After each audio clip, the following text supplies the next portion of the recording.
Mike, so aside from that, let me just talk about how you got started on this journey. Now, without all that experience and everything else, that's an easy problem to solve. If you don't know something, you just go ahead and learn it, right, from the right people, obviously. But how about the setbacks that you encountered with your business? First of all, let me ask you this: when you started out, you probably didn't have a business model or kind of strategy that you would want to follow. No, right? So you're pretty much lost. How do you combat that problem?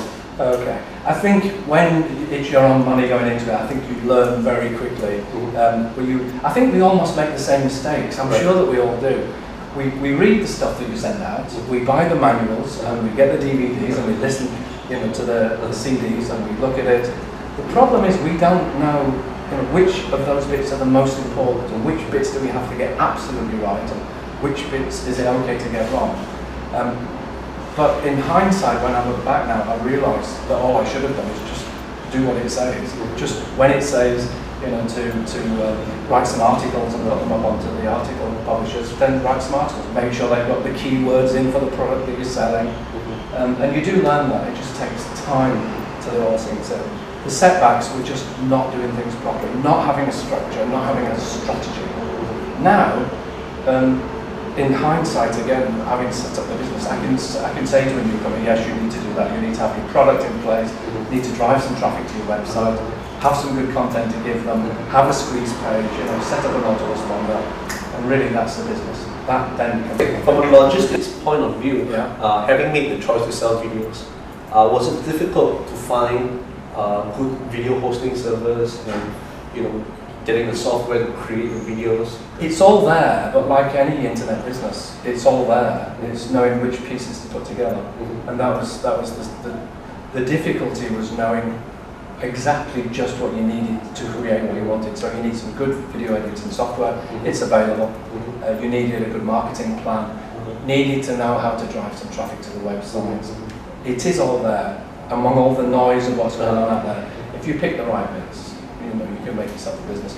I mean, I say that anyone could make a business this way if they just listen. If they pick the right pieces and put the right bits. It's like making a cake, isn't it? Right. A cake is simple, isn't it? You just get the right ingredients, and you put the right ingredients, and you mix them together, and you produce a cake. Well, I think that's the same with an internet business.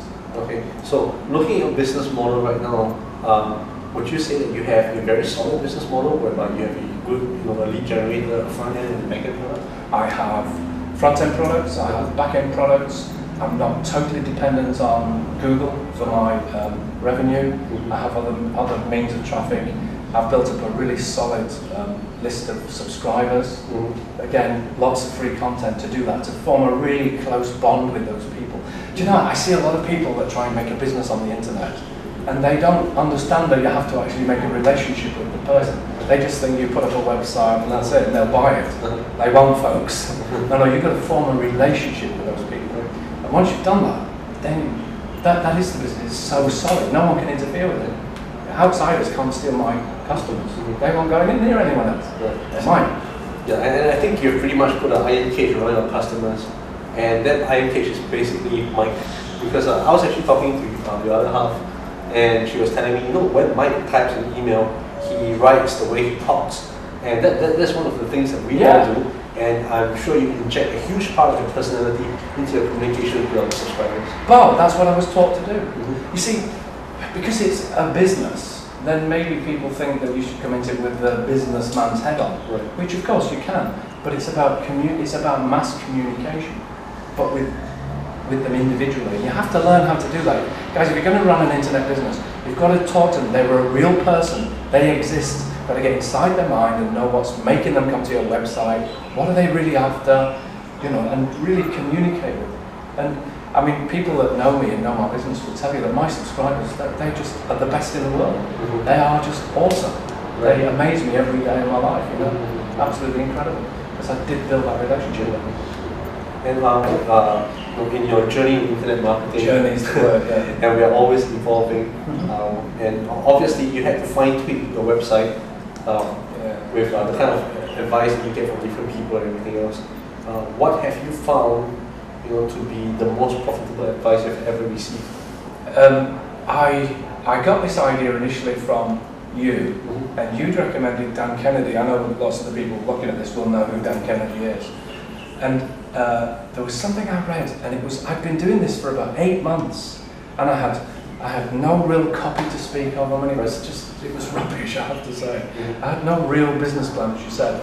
But this thing suddenly hit me, that if visitors come to my website and there's not something there to slap them in the face and make them pay attention, then they'll do what I do when I'm surfing, which is click, click, and go. So I realised it was about having a really good headline and a really, I'll tell you the phrase now, and you'll know this phrase, and we've never discussed this, by the way. It was to put up an overt benefit. Right. It was to have something that was so simple, that was exactly what they were looking for, that they were compelled to read the headline and compelled to know that this was the place they should be. Right. And it was about having what you describe as that overt benefit, a very obvious benefit. And it was like a eureka to me, by the way. It was literally like, what have I been doing all this time? I need to have this overt benefit. And how have numbers jumped after you've implemented those changes?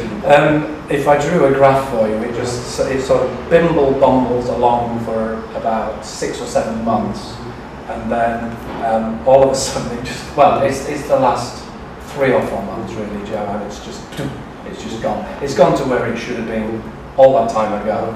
Had I known these things, had these messages sunk in about having a really overt benefit. I came downstairs, my other half's off camera, and I came downstairs one day and I'm punching myself in the head and I'm saying, oh God, and she said, what's wrong? And I said, I've just realised what I've been doing wrong. I had headlines, but they didn't have that clear message, that this is the place you should be. And of course the minute I did that, just transformed the business, totally transformed the business.